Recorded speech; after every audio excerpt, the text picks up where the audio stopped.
Ini merupakan kunjungan kedua ke rencana lokasi dari penelitian pasca doktor tahun kedua yang akan masuk pada tahap uji penanaman.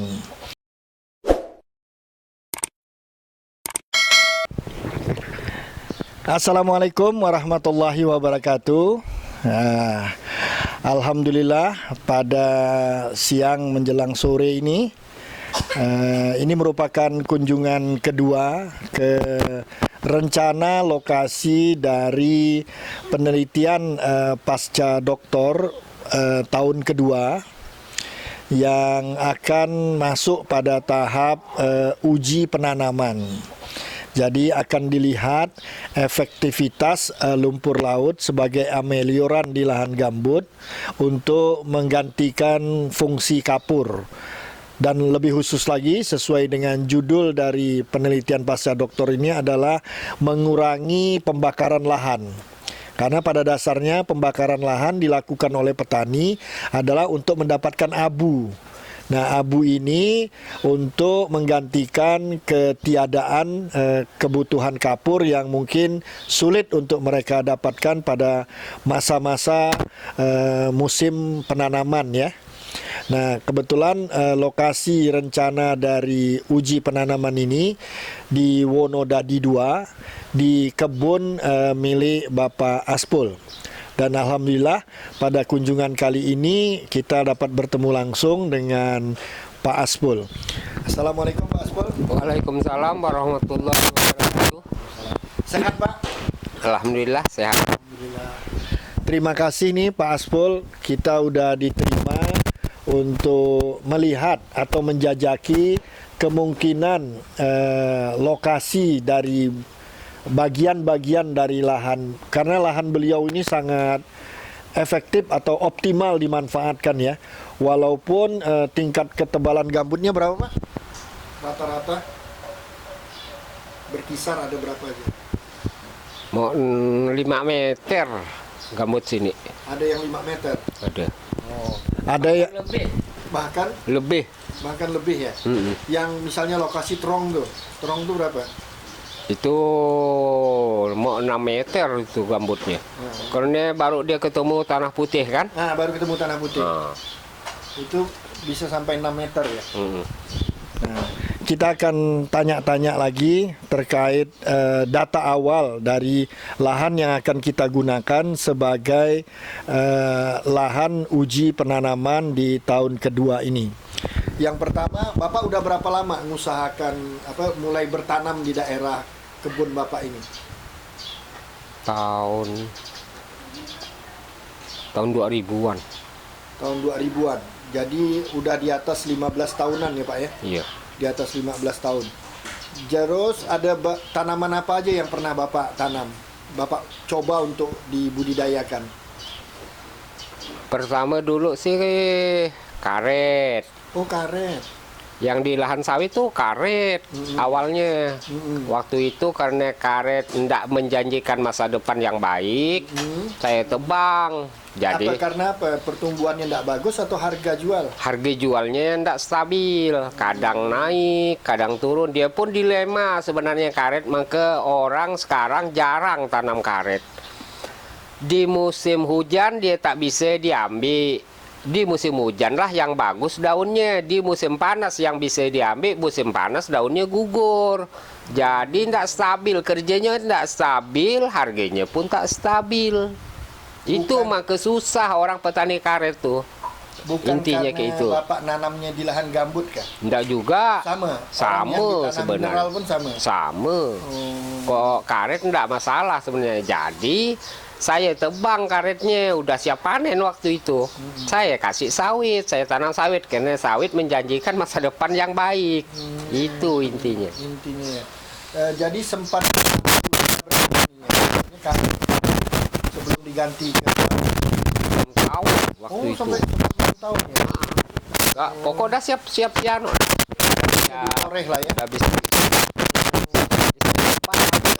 Saya kasih sawit. Alhamdulillah sawitnya sekarang udah umur 11 jalan 11 tahun lah. Jalan 11 tahun. Nah, 6 tahun sama 11 lah, kan kurang lebih. Iya, alhamdulillah. Oke, selain tadi kan awalnya karet ya, terus pada tahun ke-6 Bapak ganti dengan sawit ya. Terus ada tanaman-tanaman misalnya padi, palawija atau apa yang dicoba tanam juga, atau buah-buahan atau apa? Yang ada sih kalau yang di lahan sawit itu saya kasih sahang. Oh, sahang malah. Sahang. Gimana pertumbuhannya bagus, Pak? Alhamdulillah, punya orang mati, punya saya malah enggak. Di daerah-daerah Sambas kan banyak mati. Karena di sana pertama kena penyakit, kedua kena banjir. Jadi kena dua-duanya dia. Kok tempat saya karena saya sendiri kali ya yang tanam, jadi penyakitnya agak kurang, jadi umurnya bisa panjang. Oh, bisa jadi. Bisa kalau jadi. dari segi kata Bapak tadi kan banjir kalau di Sambas. Nah, kalau di belakang nih enggak Nggak. naik airnya. Airnya naik, dia paling 1 jam 2 jam turun. Biarpun banjir gimana pun, hujan bagaimanapun, paling dia 2 jam 3 jam turun naiknya langsung. Kalau dia turun enggak masalah. Dia jangan Bapak sampai air. ada buat apa? Ada saluran macam drainase gitu? Enggak. Oh, enggak. Biasa. Hanya drainase biasa sih alam, artinya bikin parit, bikin apa itu ya. Pak, adalah saluran Ada, gitu, ya, ada saluran. Oh, tapi Tanaman tuh mesti ada. Enggak Anu. berdampak kepada gambutnya pada waktu misalnya enggak ada hujan jadi kering gitu enggak. Oh, enggak.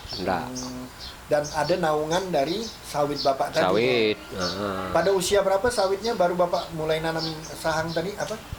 Waktu itu umur sawit dah. Umur berapa waktu? Udah produksi Udah. di atas 4 tahun artinya. Udah.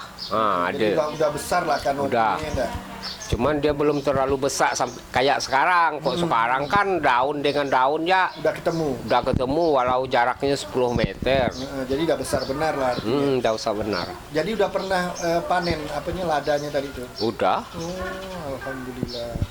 Nah, terus Cuman kalau- harganya sekarang itulah dulu saya nanam waktu harga sahang main 200, 100 lebih. Sekarang jangan nak 100 lebih.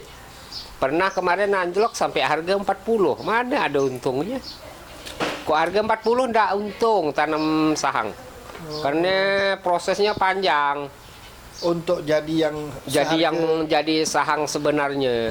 Dia kan direndam, dipanen dah pastilah alami. Direndam ya 15 hari. Udah 15 hari dicuci, jemur lagi. dijemur lagi sampai kering. Baru bisa dijual, baru bisa dijadikan duit. Kalau sahang putih, tapi kalau sahang hitam gampang. Cuma harganya Dipanen, harganya ya separuh, bahkan lebih lebih rendah maksudnya. lebih rendah separuh dari harga sahang putih. Sahang putih. Nah, cuma sahang putih prosesnya yang Panjang. panjang. Paling enggak kalau kita memanfaatkan 1-2 orang tenaga kerja kan 40.000 tuh jadi enggak menguntungkan lagi ya. Enggak menguntungkan kalau harga sahang cuman 60, 40, 50 enggak untung. Masih bagus itulah tanam terong. Tanam jadi sayur. Bapak pernah juga nanam terong. Oh, sekarang lagi nanam terong malah lagi panen sekarang nih. Sekarang tapi udah panen paling hujung. Itulah ada tanam 1.200 pokok. 1.200 pokok. Nah, bisa menghasilkan sekarang udah mencapai 14 ton. Totalnya semuanya. Jadi saya kirakan sampai dia mati sih 15 ton pasti. Dia usianya maksimal berapa kalau Usianya tergantung penyakit sebenarnya. Kalau dia tidak kena penyakit jamur, panjang sebenarnya umurnya. Cuman membunuh dia itu penyakit itu tadi, penyakit jamur, kena jamur batangnya, dahannya. Sekarang tanaman 1.200, paling 1.000, sisa 1.000 lagi, 200 sudah mati. Sudah mati ya. Tapi itulah hasilnya dah lumayan. Penjualannya gampang, Pak. Oh, kok terong? Karena tidak semua orang bisa tanam terong. Jadi harganya stabil. Karena permintaan pasar tinggi, barang kurang. Kalau orang semua bisa tanam, waktu harga jatuh, ada yang bosan, orang tak mau tanam, yang lain tanam lanjut. Nah, itu bisa kena harga. Tapi kalau semuanya tanam ya, mau timun ke, mau kacang, mau yang lain-lain lah. Kan semua orang bisa tanam. Jadi kok kena dia jatuh harga, jatuh sekali. Tapi kok kena ada orang nanam, ada yang ndak nanam, kena gak dia harga sih sebenarnya. Cuma ndak panjang dia kena harganya, asal dah harga melambung mulai orang tanam karena umurnya tak panjang. Dia kan 3 bulan panen. Sama sih sebenarnya terong 3 bulan panen. Cuman ada orang yang tidak berani spekulasi. Kalau tanam 1000 pokok, iya kalau dia berhasil. Ada yang tanam sampai tak berhasil mati semua. Allah. Biaya dah keluar, dana dah banyak dikeluarkan, tenaga dikeluarkan. Jadi orang tidak banyak tanam, tidak berani sebenarnya. Sebenarnya orang kepingin, semua kepingin. Karena hasilnya lumayan tanam terong. Harganya di bawah 10 pasti. Oke. Jadi di atas 10. Dari pengalaman yang sudah sangat panjang ini ya, mulai dari karet, sawit, terus termasuk tanaman sayur-sayuran atau apa ya. Terong ini masuk sayur ke buah? Sayur, ayolah. Sebenarnya yang berbiji itu buah. Jadi terong dan sebagainya. Nah, boleh enggak Bapak bagi sedikit? Karena ini kan sebenarnya masuk kategori lahan marginal ya, lahan gambut nih kan. Apa kira-kira trik yang bisa Bapak bagi kalau memang itu bukan rahasia?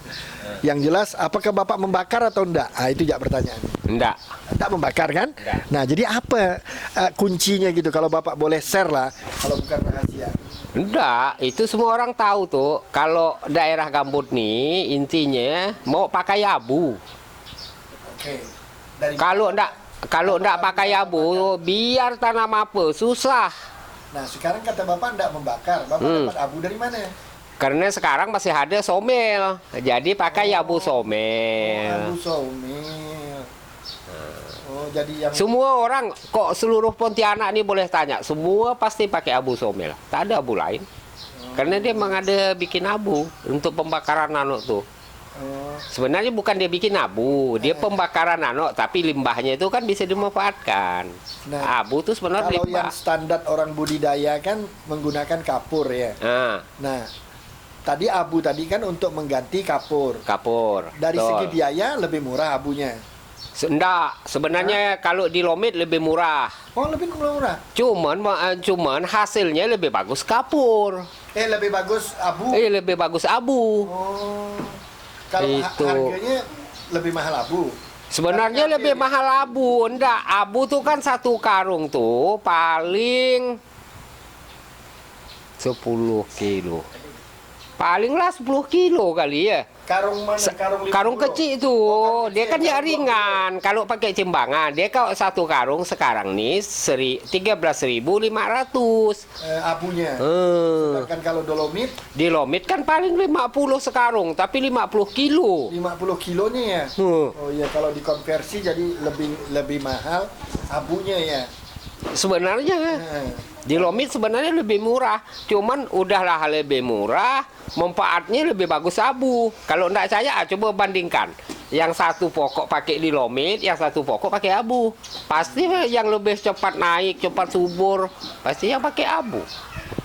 Kalau tanah gambut, tapi saya enggak tahu kalau yang di tanah mineral. Nah, itu saya enggak tahu karena saya yang kerjanya di tanah gambut. Jadi kok saya kena kasih pun di Lomit tak mau. Tapi kalau abu saya beli pun mau. Oh, gitu. Coba bayangkan. Iya. Jadi memang penelitian ini kan rencananya adalah memanfaatkan tanah gambut untuk budidaya tanaman.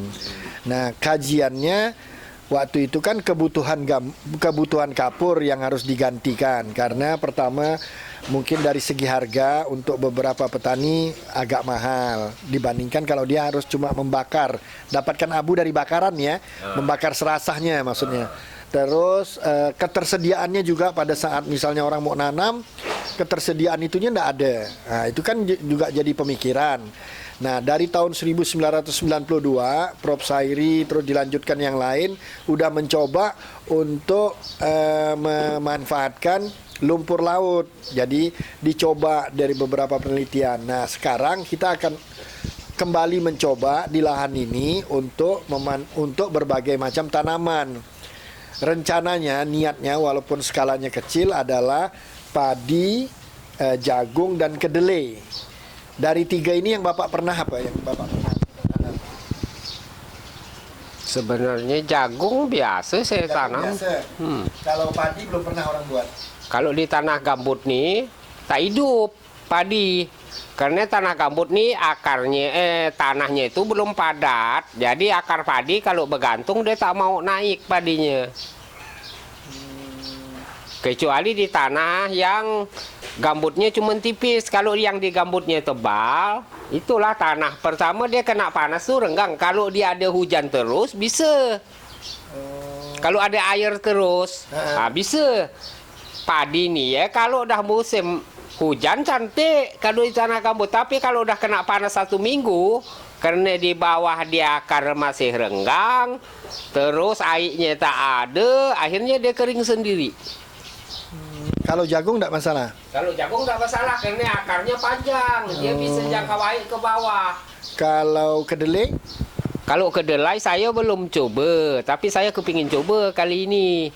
Karena kalau kedelai perasaan saya akarnya pun dia agak panjang, tidak serabut kayak padi. Dia kedelai beda-beda tipis sama jagung. Jadi perasaan saya bisa, karena kacang-kacangan pada umumnya kok di daerah gambut nih bagus. Mau kacang panjang, mau kacang buncis, mau kacang hijau. Kemarin bahkan saya ada tanam kacang hijau. Cantik. Nah, sekarang saya mau coba kacang kedelai. Oke, terima kasih.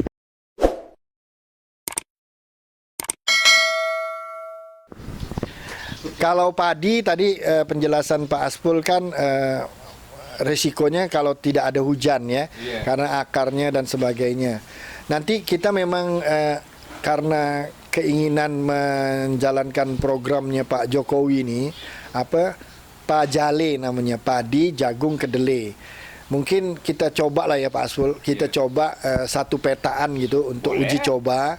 Kita manfaatkan untuk padinya, sedangkan jagungnya dengan perlakuan yang lengkap.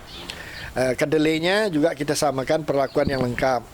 Nah, kalau dapat memang lahan yang memang masih belum udah diberakan cukup lama. Jadi yang belum mendapat perlakuan dalam waktu tanam musim lalu misalnya. Ada ke Pak? Yang kita harus lepas dulu lah sedikit.